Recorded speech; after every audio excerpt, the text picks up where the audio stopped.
और बड़ी खबर है, छात्र संघ चुनाव की जंग, एबीवीपी के दोनों खारिज नामांकन हुए बहाल। बड़ी खबर टीवी स्क्रीन पर, एबीवीपी के जो 2 नामांकन खारिज हुए थे उन्हें बहाल कर दिया गया है। आखिरकार एबीवीपी के संघर्ष की हुई जीत, एबीवीपी के दोनों खारिज नामांकन बहाल हो गए हैं। एबीवीपी महासचिव प्रत्याशी अरविंद जाजड़ा का नामांकन खारिज अब नहीं होगा। एबीवीपी के उपाध्यक्ष पद उम्मीदवार साक्षी शर्मा का नामांकन भी खारिज नहीं होगा।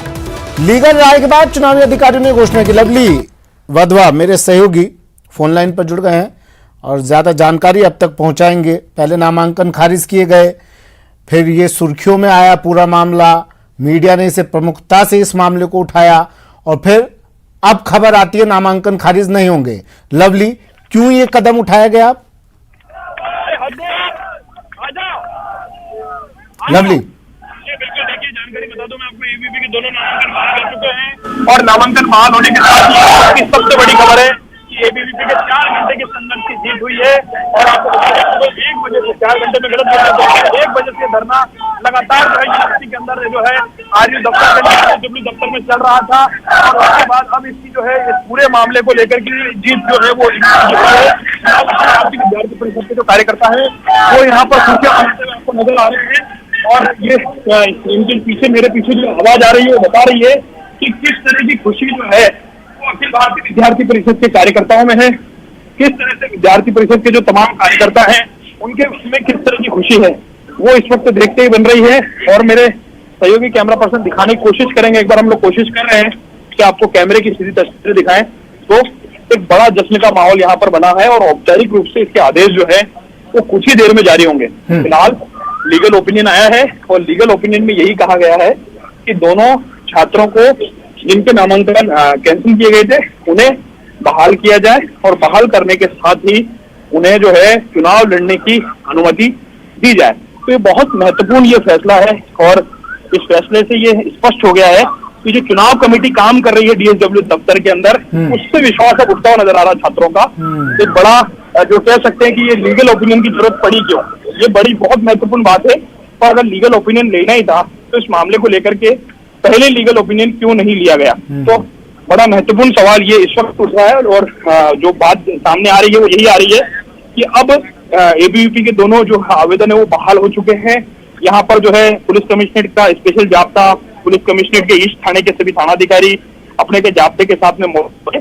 ये उम्मीद थी कि यहाँ पर कोई न्यूसेंस होगा। ये विद्यार्थी परिषद के कार्यकर्ताओं ने जिस तरह से घेराव किया हुआ था, बंधक बनाया हुआ था, कह सकते हैं हम डीएसडब्ल्यू को और चुनाव अधिकारी को, ये माना जा रहा था कि यहाँ पर कुछ बड़ा होने की उम्मीद है।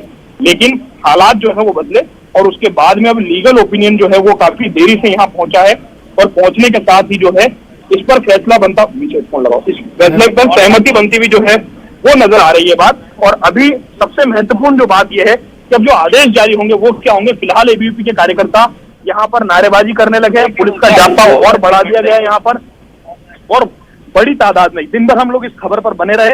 इस खबर के पीछे की बात ये थी कि जो छात्र हैं, लाखों जो छात्र हैं राजस्थान के, वो इस खबर पर जानकारी लेना चाह रहे थे। राजस्थान यूनिवर्सिटी सबसे बड़ी यूनिवर्सिटी जिसके 28,000 मतदाता हैं, जिनमें अभी इस बार 21,000 को परमिट जो है वो किया गया है। और हम हमारे पीसीआर के साथियों से कहेंगे कि हैदराबाद 7 सर्वर पर भी नजर रखें, स्ट्रीमिंग आ रहा है, हम वो भी दिखाने की कोशिश करेंगे लाइव तस्वीरें। लेकिन फिलहाल जो मैं आपको जानकारी एक महत्वपूर्ण दे दूं कि फिलहाल पुलिस ने यहाँ पर राहत की सांस ली है, प्रशासन ने राहत की सांस ली है, क्योंकि यूनिवर्सिटी के इस रवैये के चलते जो है तो पुलिस प्रशासन के गले में पूरी बात आई हुई थी कि आखिर किस तरह से इस पूरे मामले पर सहमति बनाई जाए, किस तरह से इस मामले का सॉल्यूशन किया जाए और उसके बाद में यहाँ पर हालातों को बदला जाए। मगर यूनिवर्सिटी प्रशासन अपने रुख पर अड़ा रहा। सवाल उठता है ना लवली, या तो पहले गलत थे या आप गलत हैं। आपने नामांकन खारिज किया, क्यों किया खारिज, और अब उसे बहाल किया गया है तो क्यों किया बहाल। इसी बात को लेकर के जो है सवाल वो उठ रहा है कि सबसे बड़ी बात यह है कि आखिर गलत पहले थे, अभी हैं या पहले अभी हैं या पहले थे, इन तमाम चीजों पर सवाल उठ रहा है। या फिर आप दबाव के चलते काम करते हैं, मीडिया ने इस खबर को सुर्खियां बनाया, छात्रों का दबाव, तो आपने फैसला बदल दिया अपना। आप दबाव के अंदर काम करते हैं क्या? बिल्कुल, आपने सही कहा कि ये दबाव क्यों हो रहा है, इस बात को लेकर के सवाल जो है डीएसडब्ल्यू से किए जाएंगे। अभी जब वो बाहर आएंगे तो हम बात करेंगे। और सबसे बड़ी और महत्वपूर्ण बात यह है कि जो डीएसडब्ल्यू का दफ्तर है उसकी कार्यप्रणाली पर एक सवाल खड़ा हुआ है कि आखिरकार इस दफ्तर के अंदर चल क्या रहा है। क्योंकि देखिए इस दफ्तर के अंदर जो चल रहा है उस पर आज कई सवाल उठे हैं। दोपहर 1 बजे से लेकर के रात को 10:30 बजे का समय हो गया है और अभी भी ये तमाशा लगातार जारी था। सहमति नहीं बनती तो शायद और भी कुछ बड़ा होने की उम्मीद यहाँ पर थी। एबीवीपी ने अपने हजारों कार्यकर्ताओं को यहाँ पर बुला लिया था। पुलिस ने अपनी पूरी तैयारी कर ली थी। अब देखिए पुलिस के जो सिविल सादा वर्दी में जवान है, लाठी लेकर के वो भी तैनात तैयार रहे। और बड़ी महत्वपूर्ण बात है कि एबीवीपी ने हजारों कार्यकर्ताओं को अपने यूनिवर्सिटी कैंपस के अंदर एकत्रित किया। पुलिस ने पूरा जाब्ता संभाला, खुद एसपी यहाँ पहुंचे। इतनी नौबत आ गई, लेकिन अब जाकर के हालात जो है वो सामान्य होने की कोशिश कर रहे हैं। लेकिन अब जाकर के हालात जो हैं वो सामान्य होने की कोशिश कर रहे हैं। और बड़ी बात यह है कि आपको मैं बता दूं कि जो बड़ी बात है वो यही है। अब आप हमें दिखाई भी दे रहे हैं लवली स्क्रीन पर, दफ्तर की आप अगर कुछ बात कर सके कि इसे तो आप कर सकते हैं, हम वो सीधी तस्वीरें दिखाएंगे दर्शकों को। साथ में ये भी बताइएगा लवली। देखिए बिल्कुल मैं पहली तस्वीर इन्हीं लोगों की दिखाऊंगा जो लोग, बिल्कुल देखिए मैं इन्हीं लोगों की पहली तस्वीर दिखाऊंगा। ये लोग दिन भर डटे रहे, ये लोग हैं जो 12 बजे से डटे रहे।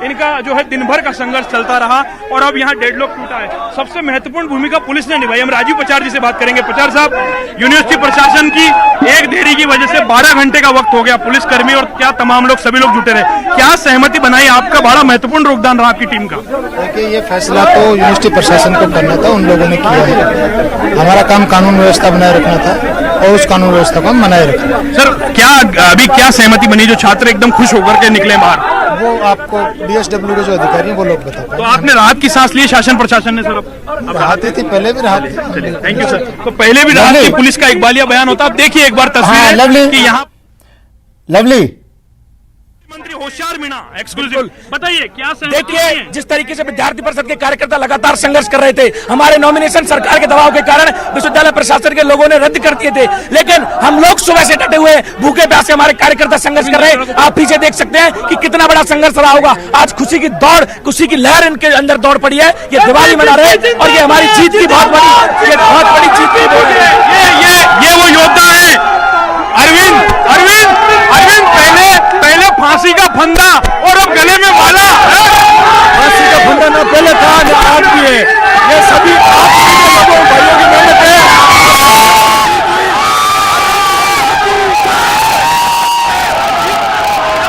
बड़ी तादाद में छात्र यहाँ पर पहुंचे हैं। ये खुशी देखते ही बन रही है। ये तस्वीरें देखिए आप, ये तस्वीरें बता रही हैं कि जो छात्र हैं वो कितना उत्साहित है इस चुनाव को लेकर के, इस चुनाव में जीत को लेकर के। क्या होगा ये बात की बात है, लेकिन फिलहाल जीत का जश्न मनाया जा रहा है। राजस्थान की सबसे बड़ी यूनिवर्सिटी से सबसे बड़ी खबर सबसे पहले न्यूज 18 के दर्शक देख पा रहे हैं कि किस तरह से यहाँ पर जोश खरोश जो है वो बना हुआ है और लगातार यहाँ पर जो कार्यकर्ता है उनके में जोश जो है वो यहाँ पर नजर आ रहा है। बड़ी महत्वपूर्ण बात यह है कि ये हजारों छात्र सुबह से इंतजार कर रहे थे। क्या हुआ डिसीजन में, क्या क्या बताया गया आप लोग?